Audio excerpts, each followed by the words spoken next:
Welcome, wanderers and murderers. I would love everybody to lean in and listen as I tell you a story, something that I have since learned after we recorded our witchcraft witch trials. I mean, really, that was the strong basis of that entire episode.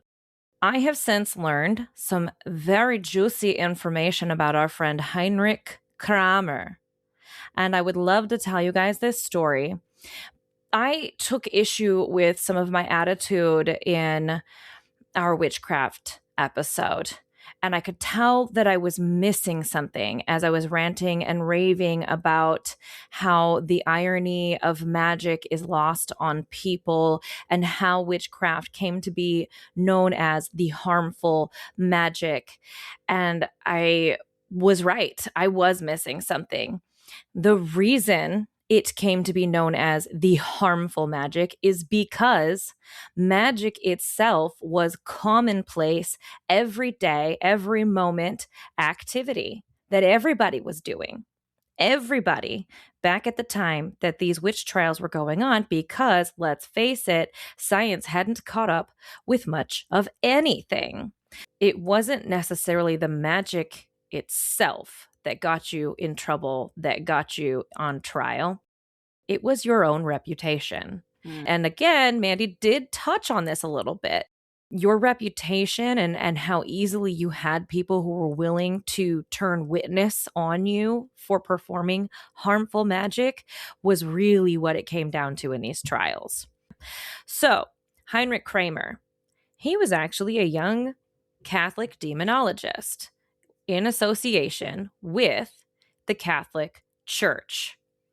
He had papal papers, aka notarized documents from the Pope's house, saying that he had permission to go and investigate people based on his ideas about demonology and witchcraft. And he was flaunting these papers around. And let's just start with Innsbruck. Innsbruck, Austria, in the 1480s. And Helena Schuberin. Helena Schuberin was a socialite. Okay, her husband was a merchant, but they were part of the bourgeois class, which we may know better as like the bourgeois. Like the French term for that is bourgeois. So they were the bourgeois class. Bougie. They were bougie. So she was wealthy. She was beautiful. She was smart. She was a study of theology and the Bible. And she was a part of that Reformation that Mandy also referenced. She was a Protestant. She protested the overreaching authority and belief systems of the Catholic Church, amongst others. So she was very challenging. So enter Heinrich Kramer.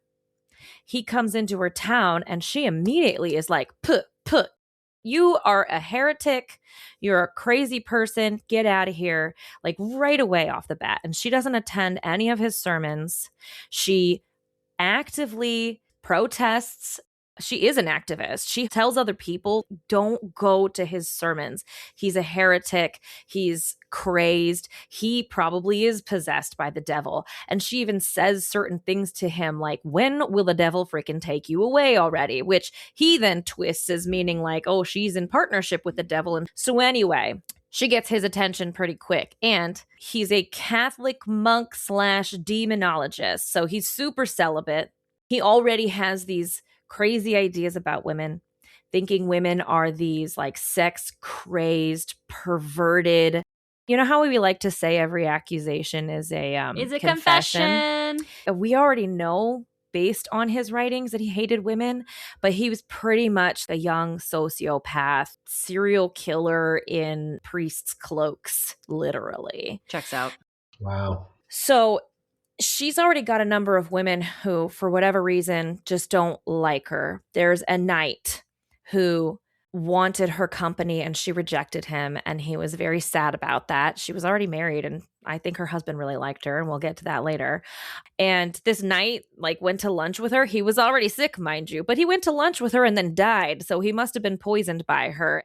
That was sarcasm. But of course, his family stood witness against her that she was a witch and used her witchcraft on him. There's another guy, an ex-boyfriend, who happened to be the kitchen manager, not just a chef, but the kitchen manager of like the Duke. And he really had a thing for her, but she broke up with him and married her husband. And he ended up marrying a Bavarian woman who then stood witness against her, saying that she had put some curse on her. And look at how 8 years later, she still looks young. And I've been sick every day of my marriage and blah, blah, blah, blah, blah. And so there's all this like jealousy and weirdness. There's pettiness going on, which again, we already discussed in that last episode. But what we didn't really get to and what was lost on me was that this was Christians against Christians. You've got the Protestants not wanting the Catholics to step in, Catholics using this like witchcraft crap as a way to punish reformers and say that they're devil worshippers and that they're using bad magic. Also, apparently, it's theorized that this was just another tool in the toolkit to execute or act out on anti-Semitism to target Jewish people.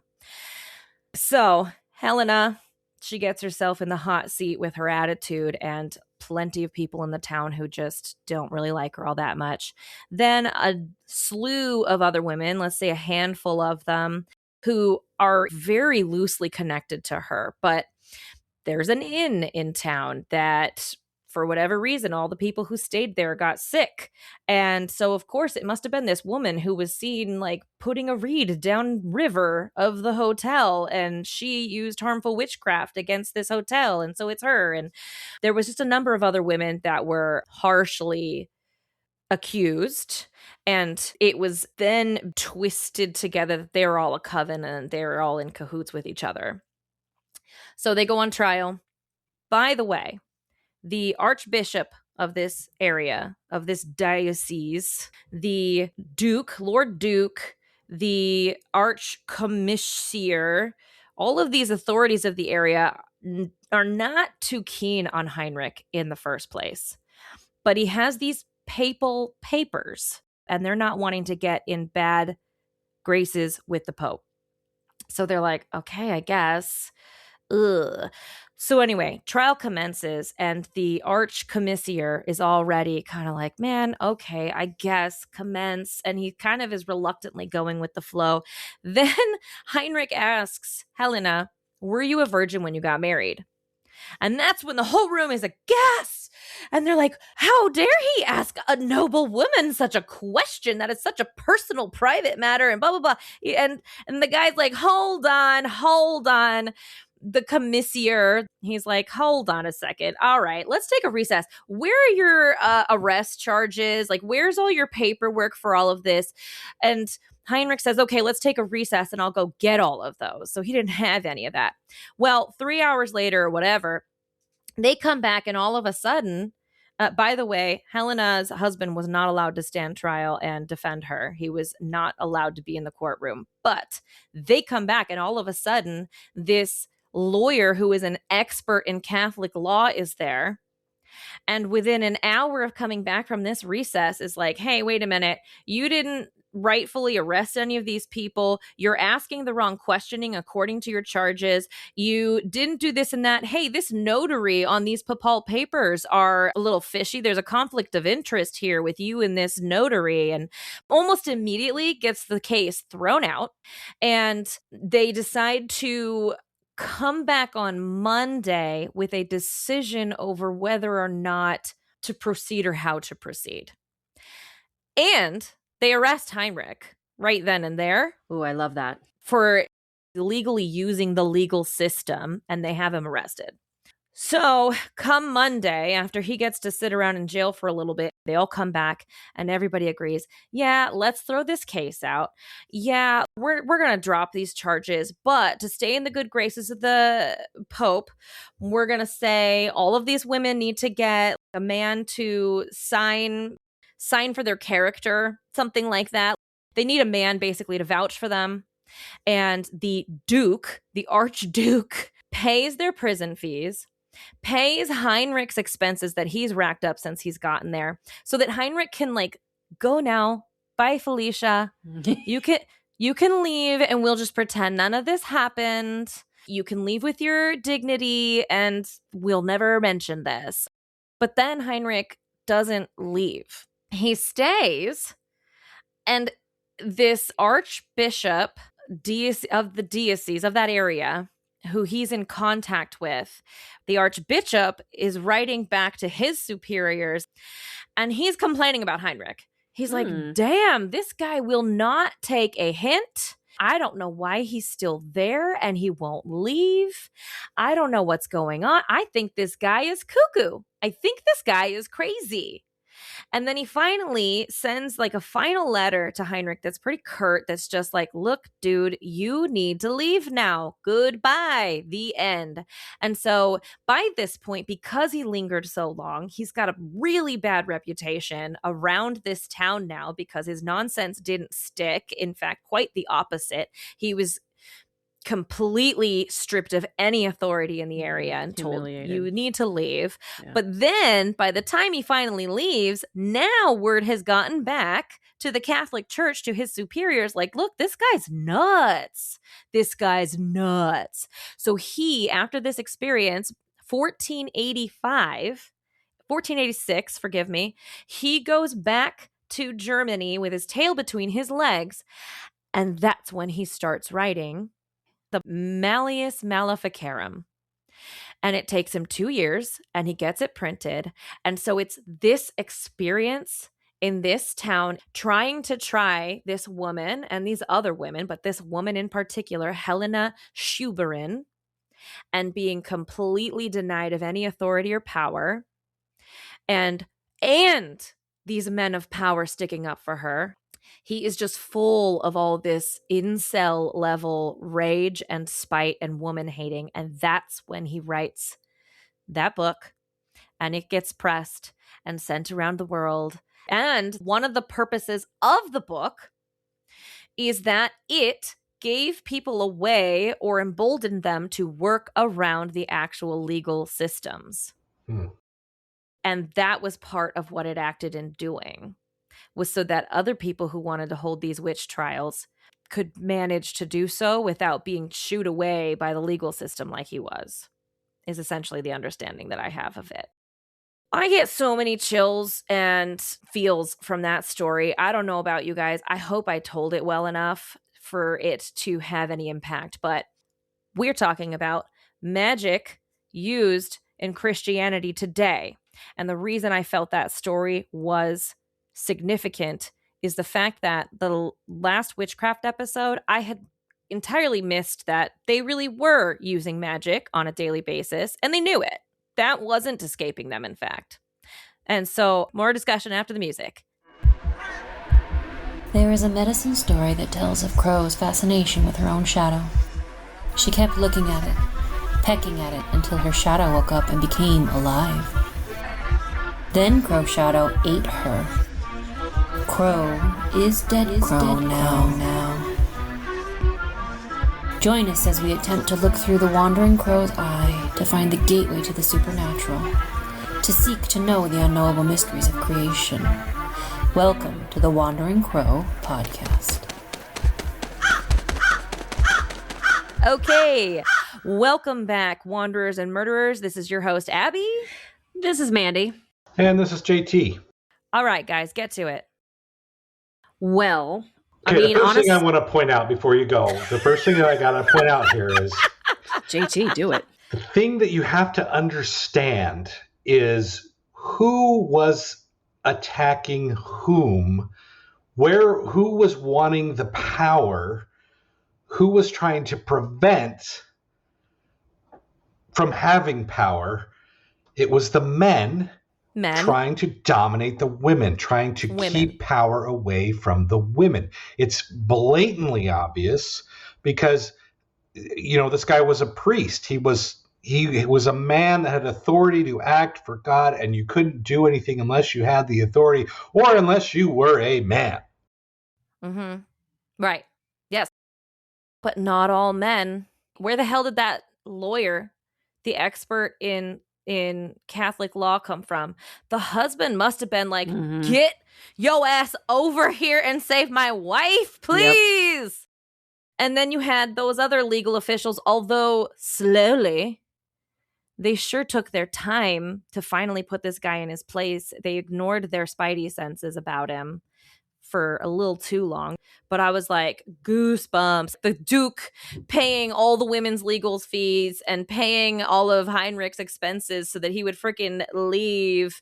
I was like, oh, hallelujah. Okay, but it's just another story of one step forward, two steps back. Mandy? It reminds me, because I've been doing some deep dives into cults lately. And I am like in it, man. My YouTube algorithm is just giving me the best episodes of things, and I'm following some really cool people now. But there is like a playbook for these people, and he fits, at least the limited amount that I know about him, he fits the profile of somebody who wanted that following and wanted that control and had an agenda. JT, you are exactly right. Like, who wanted the power, who was doing the attacking, and who was the problem? Who needed to be disempowered? He tried to set up himself as an authority. He tried to make all of the right friends. He probably tried, he egged on these people who were jealous of her in order to build his case. Yep, she's definitely the witch, because he didn't like her either, because she challenged his authority. And he set himself up to be in this position where, like, I am the hand of the Pope. The Pope gave me this authority. I'm going to do it. And it just so happened it didn't work, but he really made that effort. And when it didn't work, he set himself up as an authority in a different way, in a way where he couldn't be challenged. And I think that that's really fascinating that he had that, like, tenacity, really. But I guess it makes sense because his ego got hurt with that, and people like that, they can't handle that sort of rejection and that loss of power. So he was going to get it back any way that he could. Good for her and good for her family for getting out of that. But unfortunately, that's not typically how that goes. Even we know how today. History went. After that. Yeah. So we know some did. We know from our witch trials episode that there were some situations where people could be trialed and found not to be a witch. And so sometimes it worked, but still by way of this insane system created by an insane person. An insane person who was power hungry. How many thousands and thousands of men, women, and literal children died because this guy wanted to be seen as a leader. He wanted power over others. That's the part that's the worst, is people actually die, like so many people. Mm-hmm. And really his story, and I don't know if it's just the way people are telling the story, probably not. His story really does give serial killer with mommy issues vibes. Yeah. I'm sure he did. I'm sure. Obviously. He had some kind of psychopathy because he didn't care who died. Well, he actively wanted people to die. He wanted women tortured. Yeah. He was obsessed with that. He was obsessed with the idea of being able to torture and kill women. And he did it by the 40,000, we could call him the most prolific, vicarious serial killer. Possibly. Well, and he probably actually did torture people. Yeah, I'm sure. He didn't do that just so that he could stand by and watch other people do the torturing. You know that he was torturing people for their information. There's no way he wasn't once he set himself up to be that authority. Well, this is depressing. Something else out there too? Is it? Yeah. Go ahead. Please. Back in the day, what did they have for entertainment back then? Surviving. Wouldn't it have been really fun to watching. watch some woman burn alive at the stake? God. I mean, I don't know, entertainment. JT. The trial if you hated itself, that woman. Well, if you hated isn't that woman, yes. sad? But I mean, but the spectacle then, of it. Yeah. I guess. Yeah. The trial itself, everybody would go to the trial and watch it. Why? Because that's what they did. People still like watching death. I mean, well, when Saddam do. Hussein was killed, right? Like what ended up happening? That stuff got streamed. Yeah. As it was happening live. Yeah. Because people wanted to see. They wanted to see.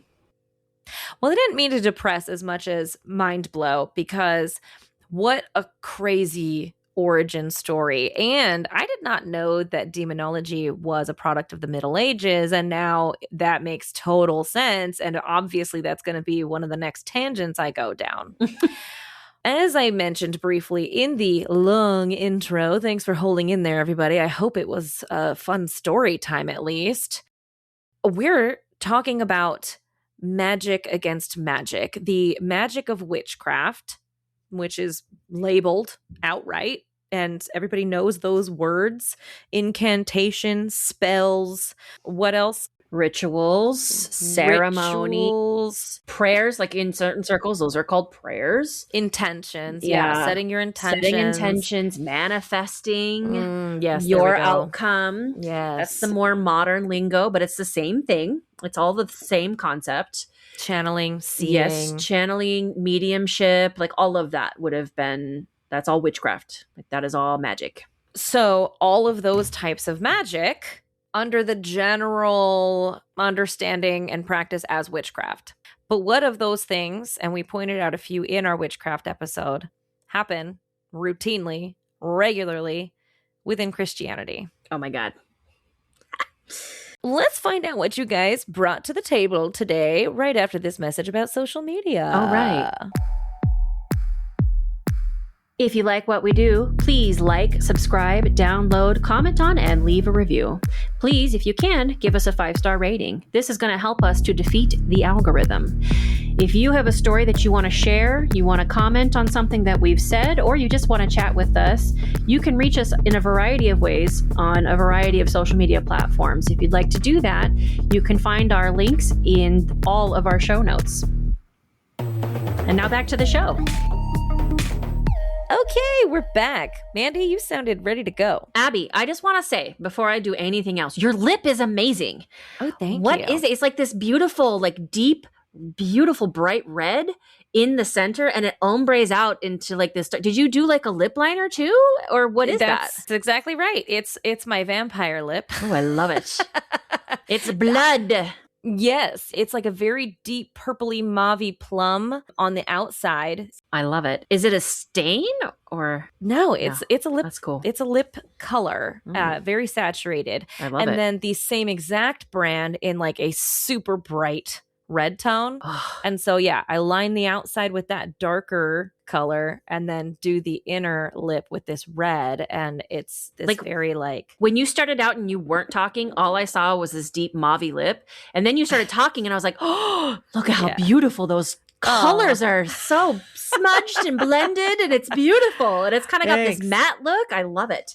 Anyway, I don't wear makeup, but I do appreciate it when it's done well. So do you want to know how I know that it is all absolutely occultist, esoteric, mysticism, magic shit? I studied the Jehovah's Witnesses because I thought for sure those people are weird. You know, I've met more than my share of Jehovah's knocking on my door or wandering around and giving me their unfiltered and unsolicited opinions about the holidays I'm celebrating.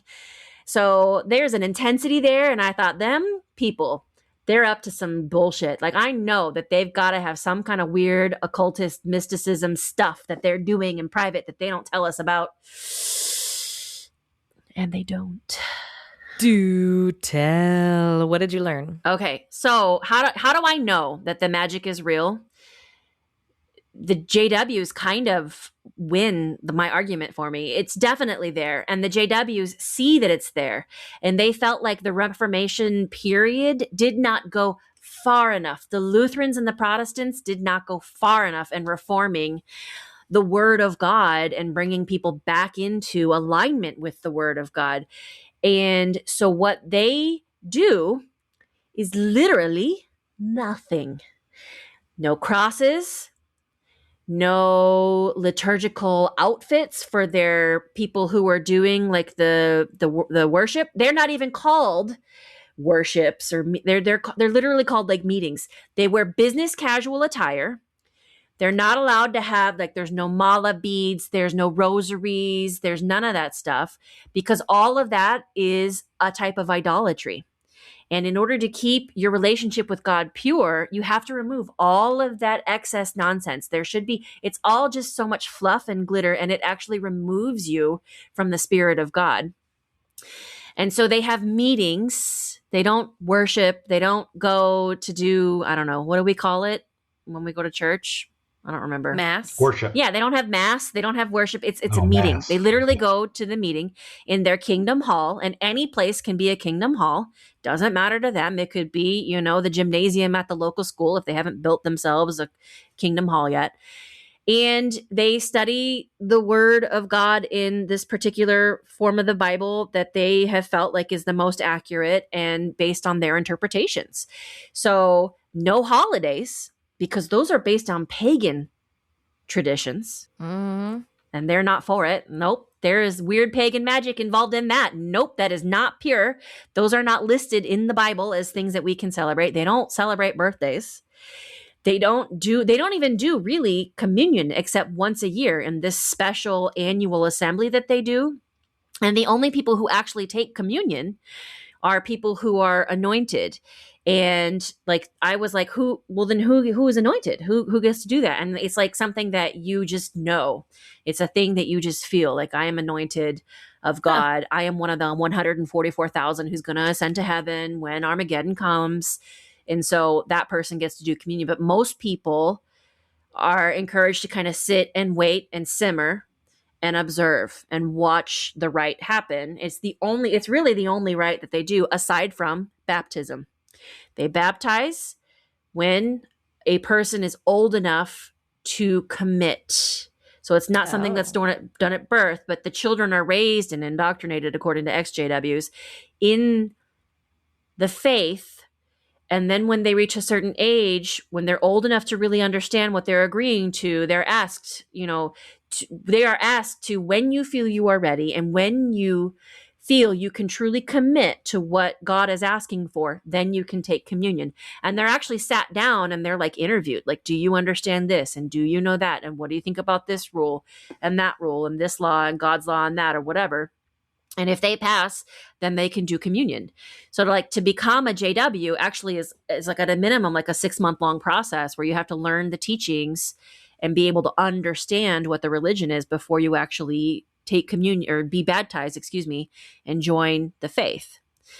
They even don't do the blood stuff, right?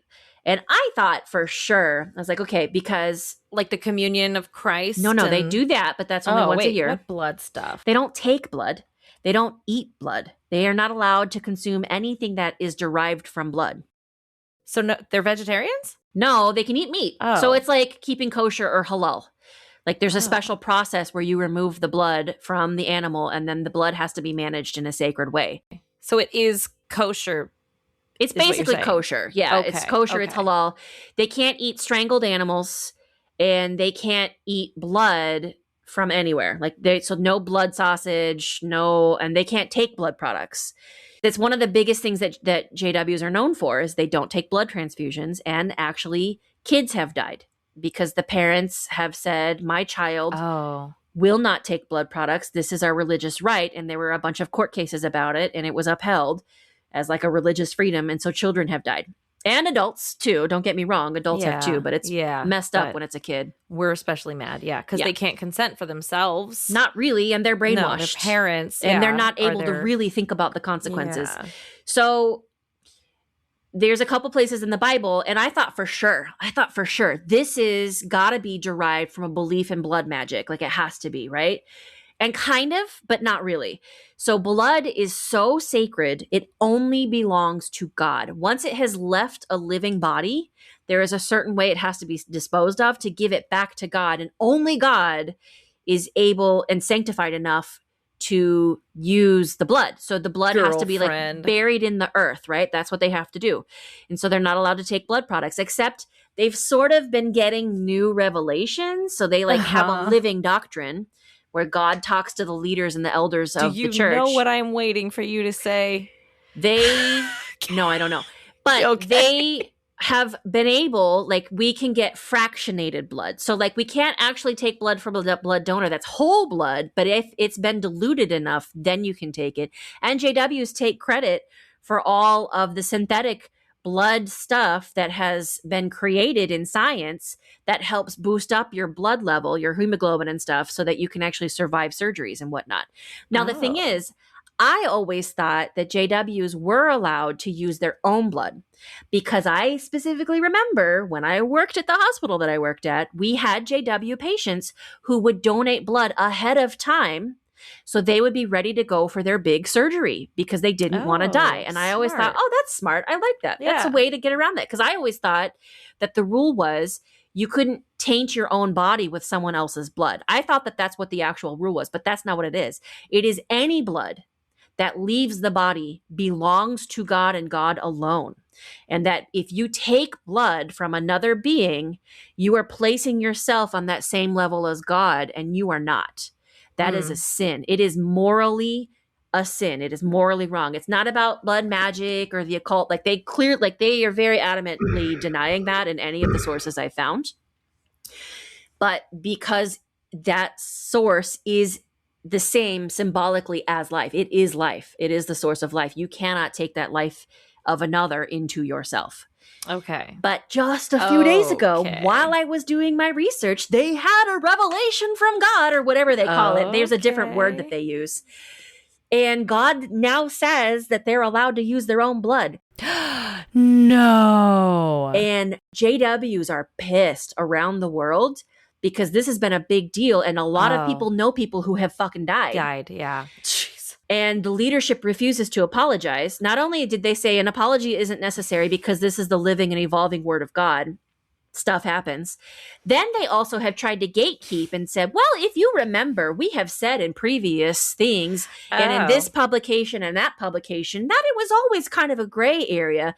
And ex-JWs jumped on that shit and said, oh, that's amazing because I happen to have that publication. Let me see what it actually says. So they're like fucking, what's the word? Gaslighting their people, saying that they've always said that it was okay. And then when you look at the actual publications, because they're so old, they probably didn't think people actually had them. So it is very clear that you were never allowed to use your own blood. But now they're saying, oh, but it always was kind of a gray area, and you always were, it was their own, up to the individual whether they did it or not. But it would clearly said that you could not. So the JW world is just a little bit in a turmoil right now, and kind of mad. Holy crap. So that's like a synopsis. I'm fascinated by JWs because, like, logically, a lot of it does make sense. Yeah. They believe magic is real. They believe that the pagans were onto something, but they were worshiping false idols. Mm-hmm. And they believe that you have to be pure to God alone. Their God is the right God. And so they have actually removed all of this stuff, all of the pagan things they are sure is pagan in origin and is magic, is false magic. Stripped it down to the teachings to the Bible. And Jesus. Or at least their Jehovah. Interpretation of the Bible. Yeah, Jehovah and Yahweh. So they don't just use the Bible, they also use Jewish texts and stuff as part of like their way of justifying certain rules that they have. So a lot of ex-JWs get kind of mad because they feel the leadership picks and chooses its stance on certain things, like the blood products is a very big and relevant example right now, on the basis of really gray areas? No, lines from the Bible. Gray scriptures that really had nothing to do with blood transfusions ever, right? Like, and in fact, the Jewish people accept blood stuff transfusions. Being taken out of context to make this rule or one of the scriptures that JWs use to justify no blood products is a Jewish scripture. So the Jewish people will say, God has a prohibition that no law is more important than the preservation of life. So even though there's this rule that says they're not allowed to take blood because blood is sacred, that's also a Jewish scripture. It's a Jewish law. Jewish people allow transfusions because they believe that the preservation of life is the most godly thing that you can do. So the not taking in blood products is secondary to saving a life, right? But the JWs are like, nah, not that scripture though. That's magic. No. This one scripture for sure, but that other scripture, no. So that's kind of the thing. So that's interesting. JWs are very interesting. Okay. But anyway, so I've just laid a whole bunch of stuff on you. Discuss. Yeah. Well, respect for them for the irony not being lost on them, as I said in our witchcraft episode, that they do see that. But also, you mentioned that you're balls deep in cults right now. And you brought up JW. That's how I started learning about the JWs. It was in one of my cult videos. Okay. And I've seen a documentary about them that basically aligned them with being like Scientology level cult status of abuse of their own parishioners. There's and definitely dysfunction. A lot of... Well, you have to believe what is being told to you word for word. You are not allowed to think for yourself. Things very literally. And that's one of very literally the promises you have to make. And when you join the religion and you get your baptism, is that you will abide by the law of God as it is given to you by the elders. That's, and that's a big problem for a lot of ex-JWs. That's a huge problem in general. Basically, you're just not in the world. Yeah. You're living your life in 2026 according to scripture that was written thousands of years ago. Literally. And the other thing that JWs think is that the earth is ruled by Satan. That Satan was one of God's angels and he rebelled. He was cast down from heaven and now he resides on earth. So all earthly things are satanic. JTB fallen asleep. I know. Well, because we haven't given them any opportunity to really speak. I'm sorry. Yeah, and so they think that they're one of the religions that thinks we're allowed to trash the planet. Maybe. Because there's a number of Christians who believe that. This is all Satan's domain. And that when the Armageddon comes, the planet will be made into an earthly paradise, and the 144,000 are going to get to go to heaven, and they're going to do other things. But then the spiritual others who were still really good, but maybe weren't anointed good, Earth is going to be an earthly paradise where they're going to get to like chill out and like get to live and enjoy the world.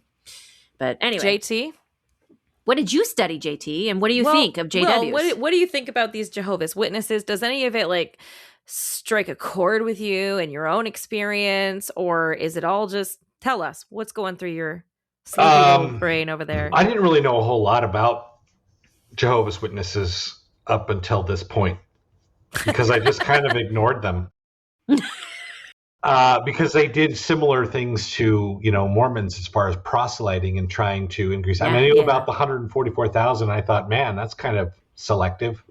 Yeah.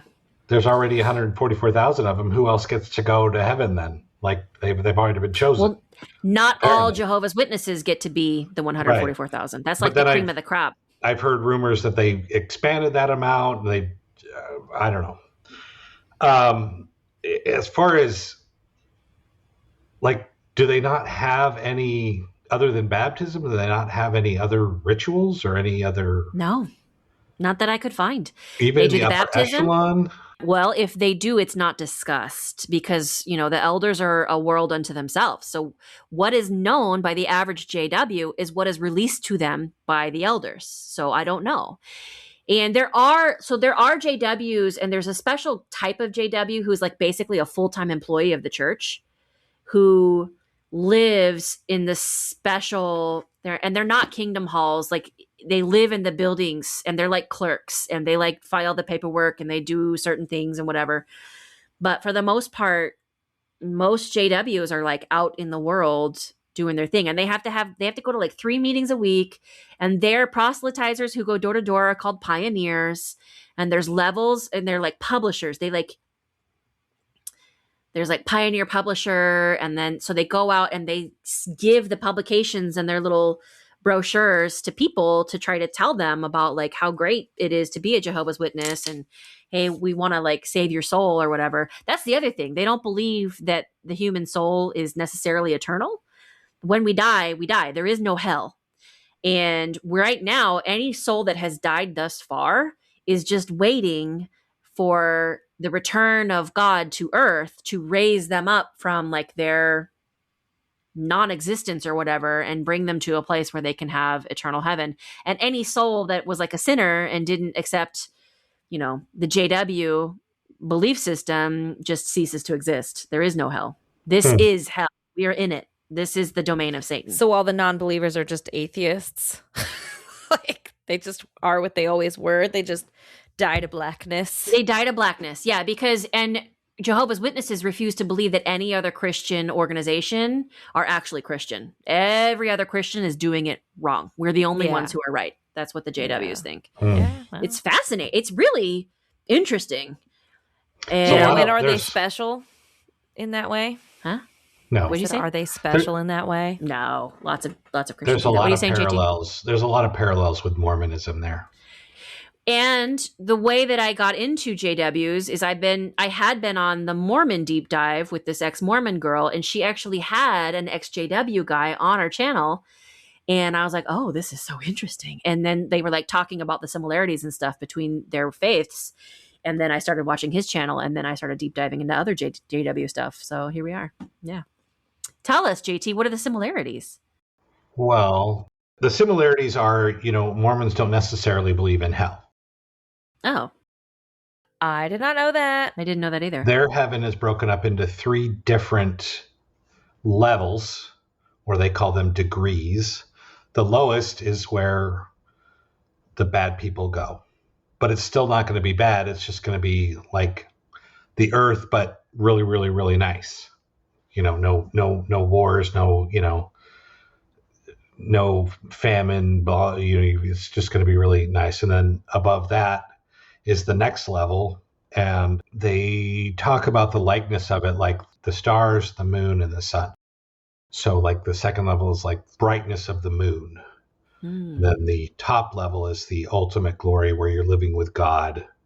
And that's where the ultra faithful go.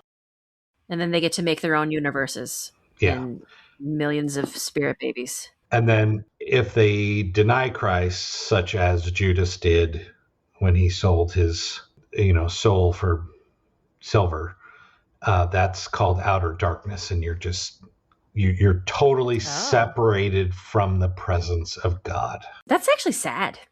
That's a sad fate. Mm-hmm.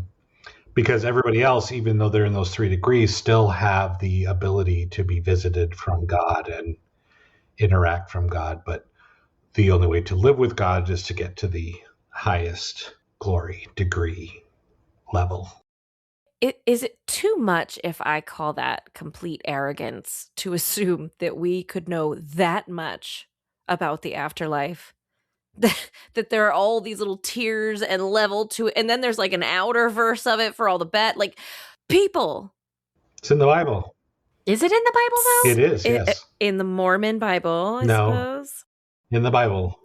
What? It is? This is in the regular Bible? I do not remember learning about how when I die, my husband and I get to become creators of our own universes and make lots of spirit babies and have our own Jesus someday. And I don't remember reading that in the Bible.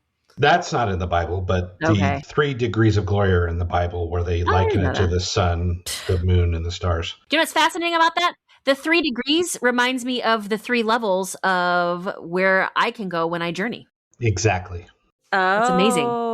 Keep talking, JT. Yeah. You mean like shamans may or may not have informed a lot of this stuff? Okay. Oh, that's a good call. Interesting. So I went down a weird kind of road, and I was looking at the similarities between witchcraft and Christianity.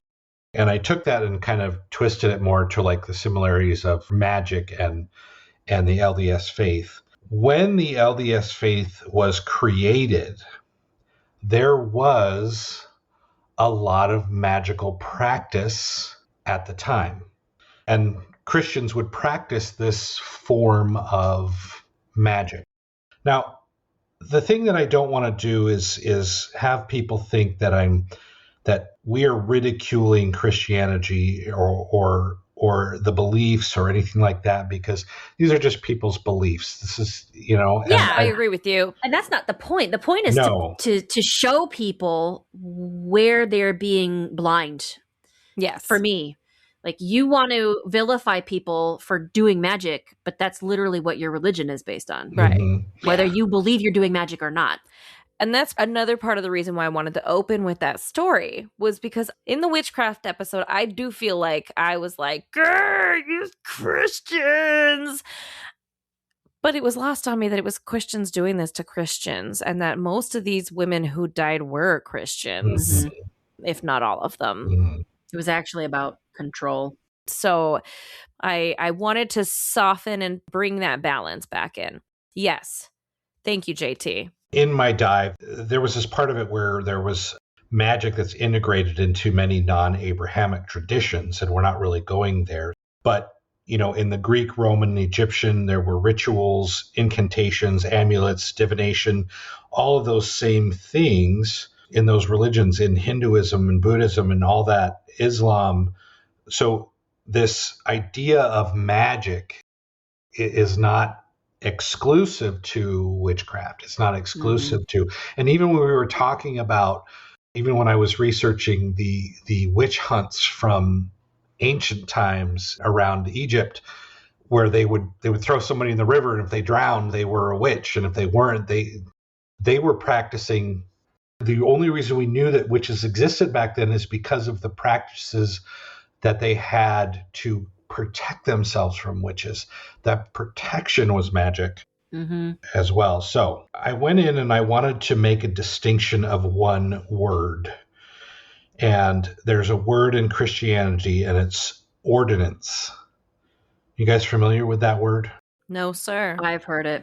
Okay, so Mormons have a lot of ordinances, right? Yes, they do. Yeah. Yes. I mean, I've heard of the word, but I have no idea its application here. Fair enough. The definition of it is a religious rite or ceremony that Jesus Christ is understood to have instituted or commanded for his followers to observe.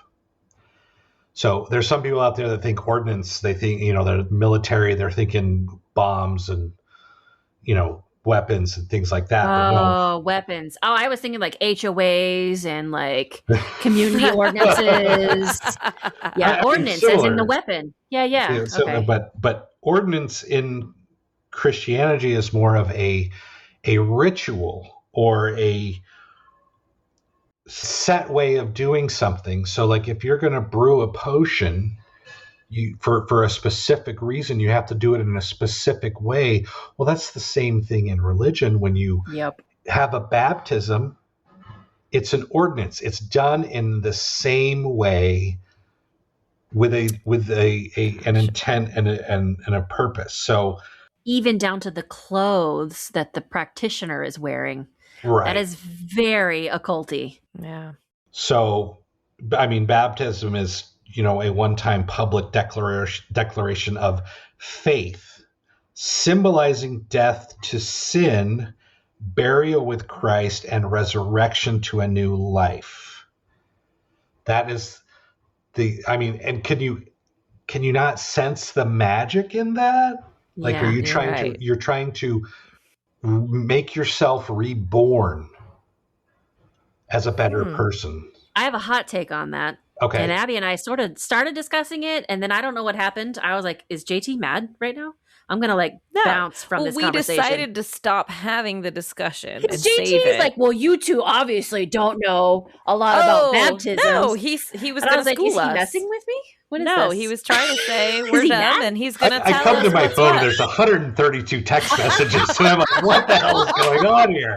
I got that you were being cheeky, but that you were about to own us. I was totally being cheeky. Okay. I was totally being sarcastic and like. Obviously, I would call it a mini conversation, but JT would disagree. 100 text messages does seem excessive. We had a conversation. What is a baptism?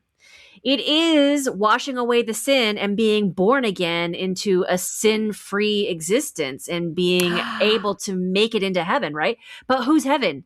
And who is actually washing away the sin? You are baptizing yourself into the service of a specific deity.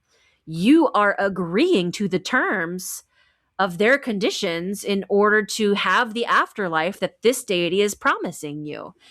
And what is more magical than that? Like this God says, baptize it yourself, be free from sin, welcome yourself into my fold, be welcome into my people. Follow the ways that we have set forth as the right way to live and be, so that you can come into our heaven, right? Like that is so mystic. Yeah.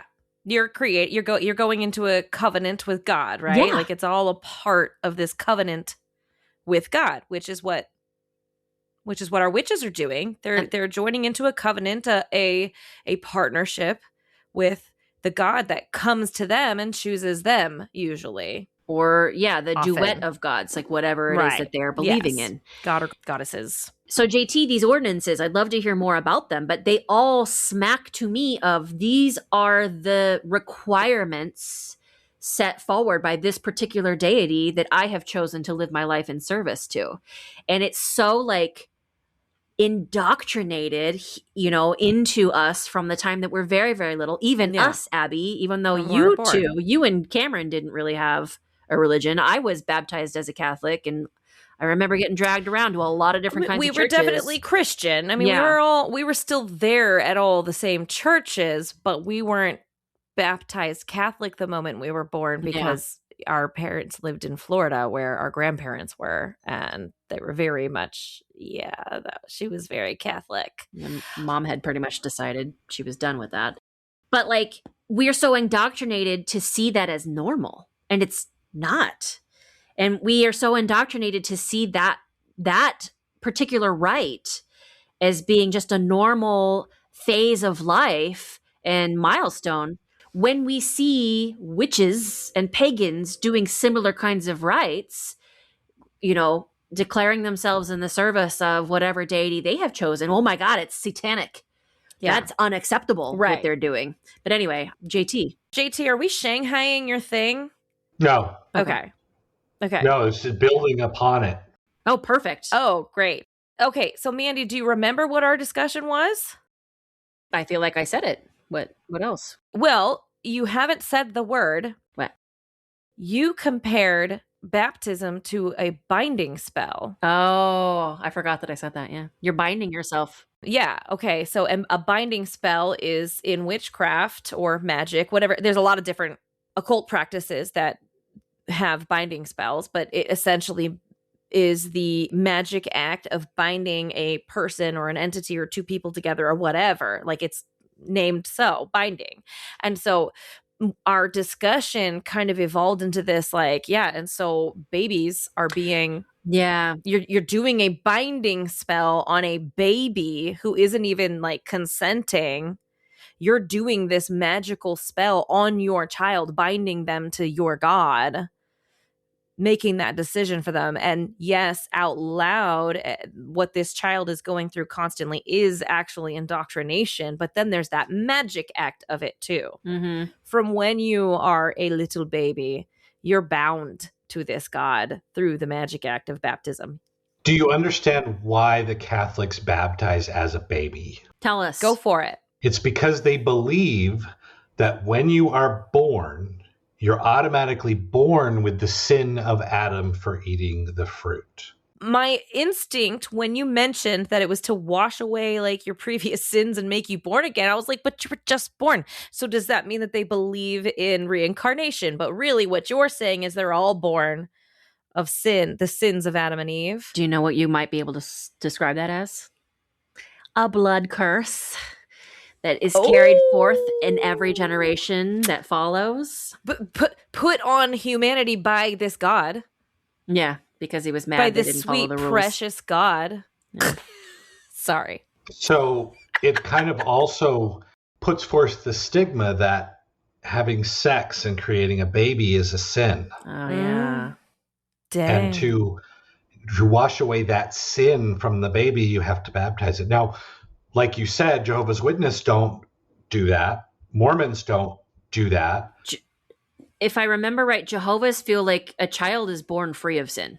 Mm-hmm. And you accumulate sin as you live, and you have an opportunity to wash it away when you accept Jehovah as your Lord and Savior. Interesting. I definitely assumed that that's how it was. If you're sprinkled as a baby and want to become a Jehovah's Witness, you have to be baptized again. Mm-hmm. Same thing with Mormonism. You have to be baptized again, but it's a different reason because the Mormons believe that they have the authority to act in God's name with God's authority. And that authority is given through the laying on of hands from someone with that authority, and it is passed down. Laying on of hands.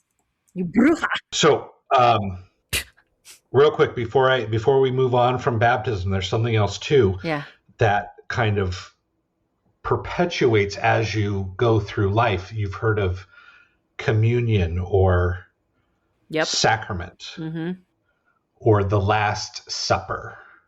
That is all based on the Last Supper. That is all based on Christ giving symbols of bread as his body and wine as his blood. Yes.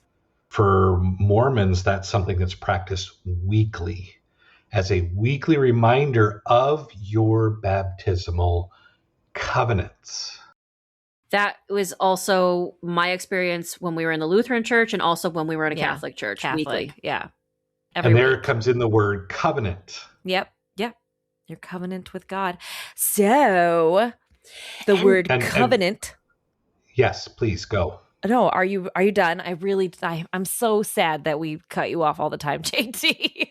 You're the no, covenant. That's where I'm going. That's the word we want to talk about next. Okay. So let's talk about it. Okay. Yes. Well, you guys, I was very curious about this whole Abrahamic religion thing. And so finally I was like, that's it. I'm going all the way to the back. I'm going to the beginning. Let's find out about Abraham. And oh boy, howdy. All right. So this guy at 75 years young he grew up in pagan. Where did he grow up? In an area of Mesopotamia. And his father was actually some sort of pagan priest. And they were polytheists of his time. That's why he is the original spiritual father of monotheism, is because he was very much a skeptic as a young boy, according to very scant collection of stories, mainly from the Quran, which recount his childhood where he kind of like challenges and questions his father, like, why are you, like, what are you, these are all false gods, like, blah, blah, blah. They were animists. And he would like knock over a stone and it would break. And he'd be like, what's the deal? Like, there's nothing there. It's empty, blah. So he was like kind of a little like skeptic, little scallywag. And he grew up still living with his father. He is, I guess, married. I don't know when Sarah comes into the picture. Sarai. Oh, right. Sarah. Abram. She was his first wife, right? He was his, well, yes. Yeah. Yes. I remember this story. Well, I heard most of the tales through Genesis, and I don't know. I missed the part where he gets remarried, but he doesn't get remarried. He has a child with his the concubine. handmaid. Yeah, it was Sarah. He was a concubine. Yeah. Okay. She offers they have this a child. slave as like her stand-in. You guys stop. I know all of this. Okay. Sorry. You confused me. So he only had the one wife and he loved her. Okay. Yeah. This is my juicy, like, atheist take on Abraham's story that might piss off a lot of people. But hearing the story from my fresh, I'm dumb and I've never really heard these stories before. I have, but I haven't. Not from a, like, I'm an adult and now I'm really reading the story with a fresh perspective. So he, at 75, God tells him, hey, you know what? Like, I can make you a father at 75 years old with your wife, and I can go ahead and make you the father of many, and you can be the father of a whole kingdom of people and blah, blah, blah. You just need to leave and go to Canaan.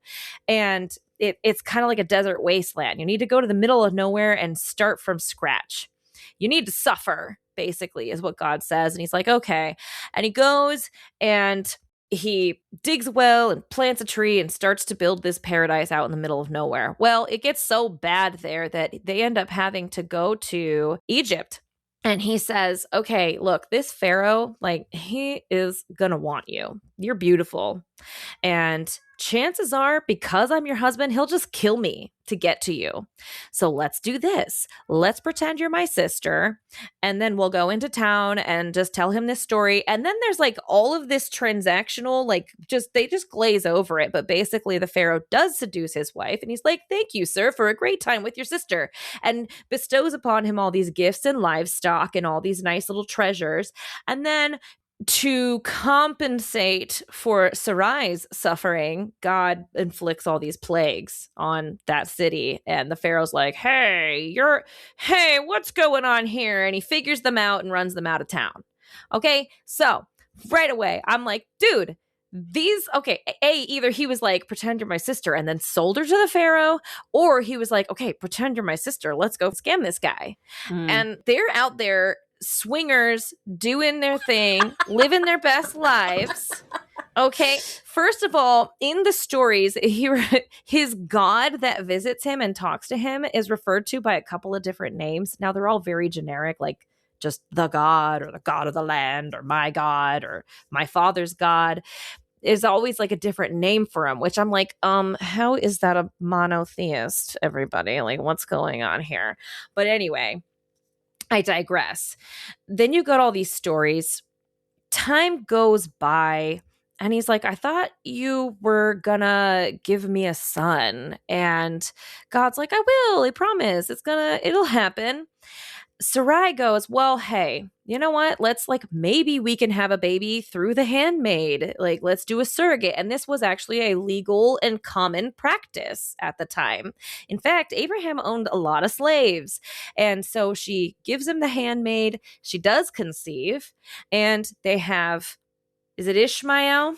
They both have I names. Ishmael? Ishmael. Yeah. So Ishmael is the first son, but he doesn't count because he's like the slave's child, and Sarai becomes jealous. I guess she doesn't really anticipate that, but I guess according to Sarai's account, the handmaid gets a little bit smug with her, like, I'm having his baby and you're not, sucker. I'm going to reframe that. The slave takes back the little bit of power that she can in that situation, and Sarah couldn't have that. Yeah, you're right. Anyway, they get banished. At some point, the story kind of skips around. The way that Genesis talks about Abraham and his story, it's like he's going around and conquering and having to like help people fight things. And Lot's people are getting into trouble. And because Lot is Sarah's nephew, and he becomes one of the followers who follows them around and goes around trying to build this promised land and take the land of their enemies. That comes up a lot in the scriptures, is like, may the land of your enemies become yours kind of language. So they're fighting people. Somehow they get this large following. Somehow they become very, very wealthy.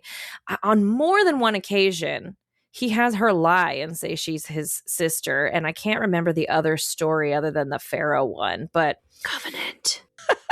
I just have to get through the story. I learned a lot about Abraham, and in my opinion, okay, this is all getting to the point that I think, I don't know that they were monotheists. Like, listening to the story, my take is that they were out there living basically as polytheists, like just doing the magic, conquering, manifesting, making shit happen. They definitely seemed like they might have been in an open marriage. I mean, he had his first child with the handmaid. They did the whole thing with the Pharaoh. That thing happens again another time, I'm sure of it. But I do believe he loves her and isn't just using her transactionally, because here comes this part. Ishmael is 13 years old, and Abraham is like, dude, I've been doing all this stuff for you. I left my hometown. I've been running around doing all these errands for you. Like, when are you going to allow me and Sarai to have a baby? And he's like, waving his fist at the sky at God. And God finally says, okay, sure, but let's really seal this deal. Let's form a covenant for real. I'm going to need you to cut off the tip of your penis, and also your son, and also every single male person living in your household, and also every baby born after 8 days, and also like anyone else who wants to live in your spiritual kingdom for the rest of time.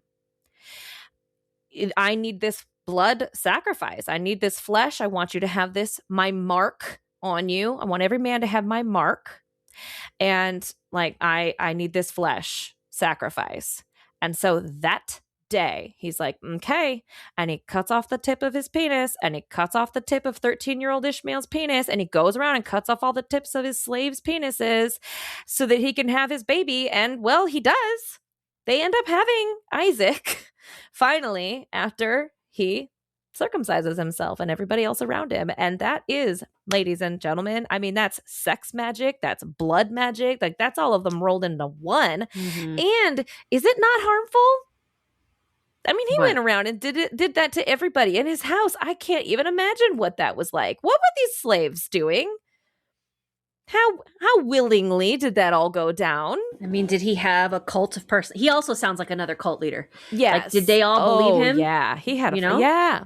Like, did they all see these wonderful magical acts and say, yeah, man, I believe it. I'm with you. Still practiced today. Yeah. Still practiced today. And there's some really... Circumcision. There's weird studies being cited right now to continue pushing it on the APA.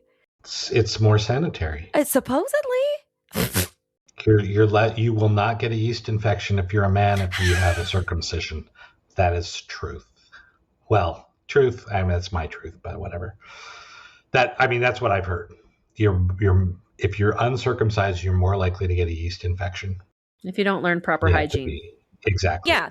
Well, this is Abbey from Post, and we continued in on a conversation about the World Health Organization, the American Pediatrics Association, and new studies being cited, and how hard the push has come in support of circumcision, and ultimately how suspicious we are of some of the information out there for conspiracy theory reasons and for critical thinking reasons. We decided it would be best to cut that, but I'm replacing it with this now. I'm going to just end this saying that I do personally have reason to believe that there is a severe underreporting of botched circumcisions. That is a real thing. A lot of people are afflicted by it, and I don't think anybody's talking about it. So think critically, do your own research, and I'm going to leave it at that.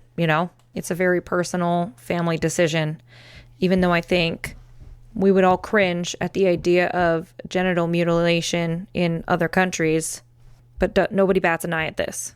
Just saying. This is such a great conversation. I know. Well, anyway. Makes me squeamish. Then all of this other stuff happens. The most famous story of Abraham, the binding of Isaac. Mm-hmm. He takes Isaac to an altar to sacrifice him to God. And there's a lot of interpretations about what was going on there and what might have been going through either of their heads. But the Bible is just like, well, he was going to friggin' do it. And then an angel said, you don't have to. It's great. You did it. You proved yourself. I don't know. It's all. So I've got a lot of weird off the cuff as a new to paranormal, new to really understanding this deeply about religion, even though I grew up in it and it was very much a part of my life and routine. I didn't know this much about it, which is why I'm so confident that a lot of Christians don't know this much about it. No. But there are a lot of people who take it more seriously. But anyway. The other interesting part about that story is all of those same stories are in the Quran. Yes. Mm-hmm. Well, that's why it's one of the Abrahamic religions. Exactly. Abraham. Islam. Abraham it's all the same is the progenitor of two religions. I had to stop. Three. Judaism, Christianity, and Islam. Oh, well, I count Judaism and Christianity as the same. Oh, they're all the same God. Yes, same God. Anyway. The ordinances. So, are we still talking about ordinances? Yes, we are. There's still more ordinances to talk about. This is why. I didn't know. I asked you if you were done. But we were talking about covenants, and I find it interesting that witches are part of a coven. Yeah. Which is a root of the word covenants. Mm-hmm. And covenants are a two-way promise between you and the Lord. But coven, what is the origin of that word? Because I feel like that may have been invented recently. That witches were part of a coven. Yeah, with the Margaret Murray thing. She insisted that there was that cult of witches that existed and that they always worked in covens of 13, which is garbage, right? Yeah. So, I don't know. I mean, that's interesting. I also think it's important to note that basically I just think the goalpost of the word witchcraft has moved. Yeah. Is that once upon a time, witchcraft did mean people who used harmful magic. And then somewhere along the line, let's say Gardner, he brought these occult practices back, obviously as a direct counterculture to Christianity. It was still very much witchcraft. And now, modern day, even only just like 50 years later, people are like loud and proud, I'm a freaking witch and I practice witchcraft, suckers. Okay, JT, continue. Yeah. If you remember back to the Dark Ages, to the medieval times, a lot of the Catholic priests or kings and all those people would have artifacts that were blessed, like the bones of a saint, the relics. There was relics. Yeah, holy relics. They were protective. They had special powers or magics. They were blessed. They were, that type of thing. So when you come back to ordinance, and basically if you come down to a basic religious definition of it, it is a God commanded symbolic ritual. Yep. Ritual. Yeah. What is ritual isn't that kind of a magic term, a witchcraft term? Rituals, yeah. Ritual? Yeah. Mm-hmm. Altars, rituals, yeah. Christianity changed that and said, no. This is from God, so it's an ordinance, not a ritual. Oh, but it still is. They are rituals, still is. Right? Like, okay.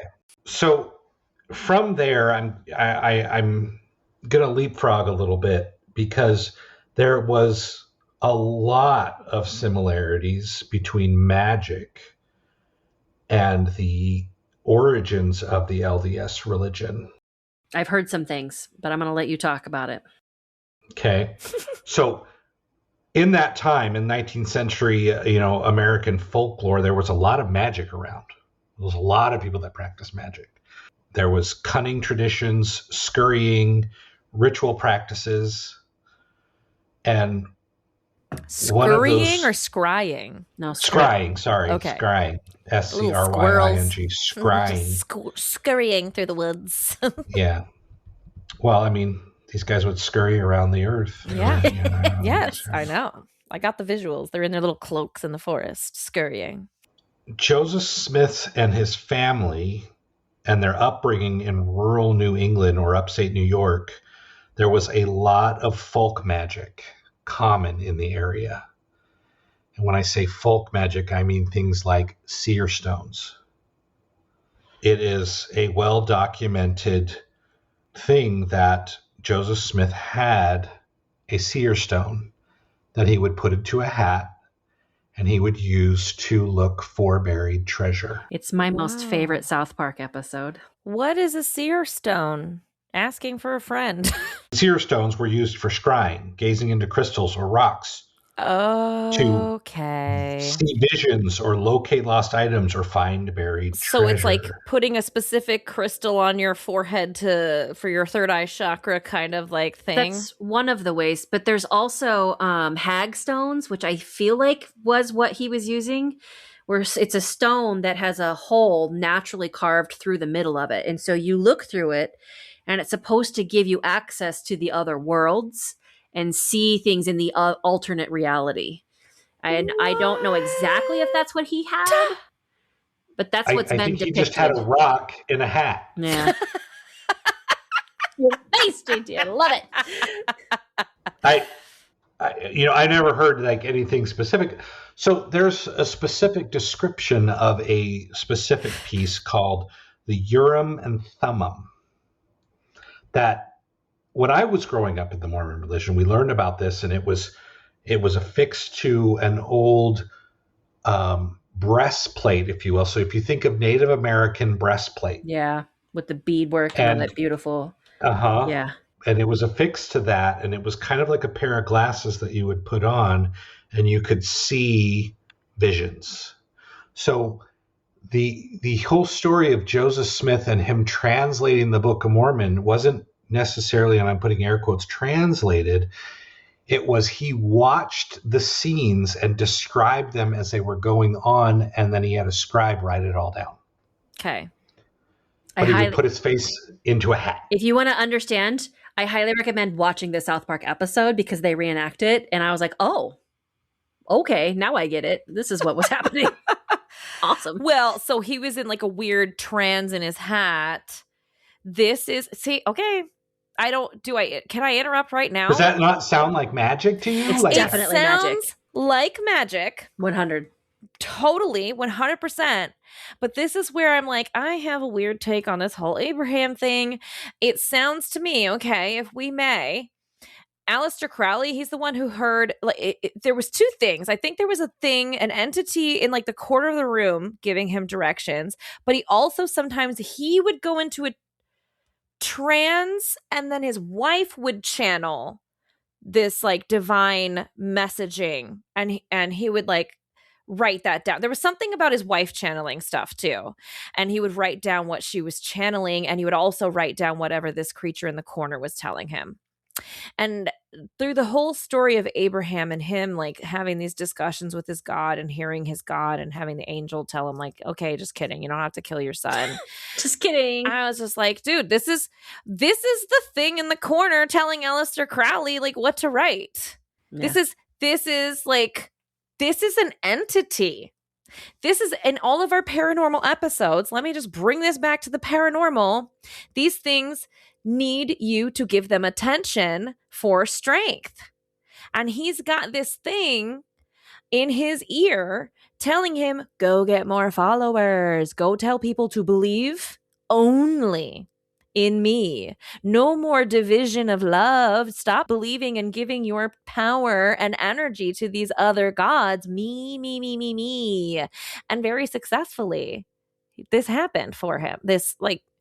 I'm just like, this is a freaking like goblin that was talking to him and got him to get everybody on the planet to believe in this thing. And it's God. I'm just from a skeptic point of view. I'm just drawing the parallels and making lines and drawing connections that are not hard to make. And I'm not saying that that is the correct point of view or that that's even necessarily what I believe. I'm just pointing out that that's an option. That's a possibility. Not skeptic point of view, like I guess skeptic of Christianity, but not skeptic in spirits, how is a God born? Right. What makes a God? Yeah. And so perhaps this is a fairly common thing for lesser entities to build themselves up. And that's why cults are made. And that's why we have these not strange, but all of these different sects of belief, because a little hobgoblin got in somebody's ear and said, that's not the actual thing that it's supposed to be. We have to fix it. Anyway, sorry, JT. So back to Joseph in this hat and his own hobgoblin building up his own little self-deity, initiating himself. Thank you, JT. That's the way you want to say it. Just kidding. Not just Mormons, all of them. I'm just saying. No, it's all that simple. I mean, the whole point of this is like there was a ton of this type of magic or things going on in the region. In religion, there was an uprising of religion at this time too. Methodist, Baptist, all of that. There was like a revival. Yeah. Well, at the time. And Joseph Smith kind of took himself upon that. And Joseph Smith was also a Mason. Yes. The Freemasons were big back then. That's very occult. Yeah. A lot of the ordinances that Mormons practice are very similar to Masonic rituals. Suspicious. So is much of modern witchcraft. Not the signs, some of the symbols are very Masonic as well. And of course there's... And JT, just in your personal opinion, how many Mormons do you think even like are aware or would know? Not a lot. Probably not the active ones, the ex ones. There's some that know, I mean... And probably think Freemasons are freaky. Yeah, there's some that think the Freemasons are freaky. And Freemasons are very... very quiet about their practice or whatever it is they do. You have to become one to really know what's going on, even though there's information out there about it. I've always been curious, like, how do I become a Mason? Well, I have to know one. Yeah. But I haven't ever done the research to really figure it out to know. So I'm not one. So it doesn't matter to me. there was another thing that I wanted to get to. And so there's a lot of these parallels. A lot of this parallel of magic versus people twisting the magic and saying, okay, we can practice this type of magic because God said so. Right. It's not magic because it's from God. Yeah. Mm-hmm. Or it's good magic. Or it's good magic, yes. This is helpful magic. And I'm just very curious to know, like, when did Christianity, this is what we'll have to research next, is like, when did they drop all of this? Like, when did they stop recognizing what they do as magic? Yes, sir. JT has an answer. Let me tell you. Please. Yay. In the early LDS, they started sending out missionaries early on to preach, the gospel, Mormonism to people. And when some of these missionaries would get rejected, there was a practice of dusting off the feet or washing of the feet. Have you guys heard of this at all? Muslims have a thing with washing of their feet. Okay. It was something that came from a revelation from Joseph Smith. It's also mentioned in the New Testament, Matthew 10:14, Mark 6:11, Luke 9:5, Acts 13:51. It's a symbolic practice or ritual of cleansing yourself of the blood of those people for not accepting your preachings. Oh my, judgmental much. Yikes. Well, it's also in a story from Genesis. Abraham sends one of his servants to go find a wife for Isaac, and the servant goes back to their hometown because he's like, it's got to be a relative. None of these people are worthy. So he goes and gets his, like, oh, good, incest brother's grandchild. And there's a story about the servant is like, yay, I found her. This was easy. Okay. And then they're like very hospitable, and he gives them gold and in exchange for her, basically, or whatever, for his tidings. However you want to word it. It's all very transactional. And they wash his feet as he's entering the house. Like, it's specifically written. And I was like, oh, that's, But now that you're mentioning it as being a ritual, I'm sure, So they don't have to, like, carry the feeling of failure. I've doomed this person to eternal otherworldliness. No, they basically clear their own conscience that it's not, they didn't accept. Yeah, that's what I mean. Like teaching, so they get to, like, wash it away. They don't have to carry that burden. Right. Okay. They don't have to carry that burden. Now, there is a specific story of this where one of these missionaries went to a family, was looking for a place to stay. The weather was kind of harsh outside, and he got totally rejected. And he went to a nearby stream as he was walking away and washed his feet of these people. And over the term of the next 5 years, the entire family died from different diseases. Oh, no. Okay. And so that's... I don't know the exact story, but I remember hearing that story as a kid, like, oh. And that's when Christians stopped believing in magic? No, it just kind of, over time, things evolve. We don't really, there's really not the same practice of magic and religions anymore necessarily. It's a metaphor. I have an answer more metaphorical. Yes, to the question. We were actually going to do an episode about this, and I still haven't done the mini. Animism versus dead matter thinking. I think it was the rise of science that said these things are not alive. Oh. There is no spirit in that. That is answer not for magic. Everything. That is a bacteria. Yeah. It wasn't witchcraft. You just got sick because you're dumb and you didn't pasteurize your milk. So for those people who still had faith in their God, like, that was like, okay, well, it was symbolically meaning. It's not real magic. It's symbolism of the sacrifice and the blood of Christ, meaning being in fellowship. I think that's when we lost it. I think it went from being real magic to being symbolic. Symbolic. With It's the rise all of metaphorical. science. They didn't actually do any of this stuff, guys. Yeah, they did. You are circumcising your babies. Yeah. And I think baptizing them, and that because they had been indoctrinated for so long, even with the rise of science, those rituals are still practiced, even without consciously understanding what they are doing. I think that there are some people who do still hold the knowledge and do still understand we are doing this ritual because of this reason, because of this covenant, because of this practice. And those would be the scholars who exist in higher echelons who probably don't get out much from their libraries. And they understand. But the average person, this is just what we do. It's just what's been done. We don't think about it. Nope. It doesn't mean anything. It's just what we do. So where I wanted to go with this, all of this comes back to, in my opinion, this is just my opinion, to one word which leads to another, and that is faith. Faith that what you are doing or practicing is a true belief. Faith and belief, to me, they faith leads to belief. Like, you believe that this thing you practice, these rituals you do, these ordinances that go on are true, are things that actually come from a higher power. Even if you are a witch and you do your rituals and your things, you still have to have the faith that what you're doing is going to happen. Yeah.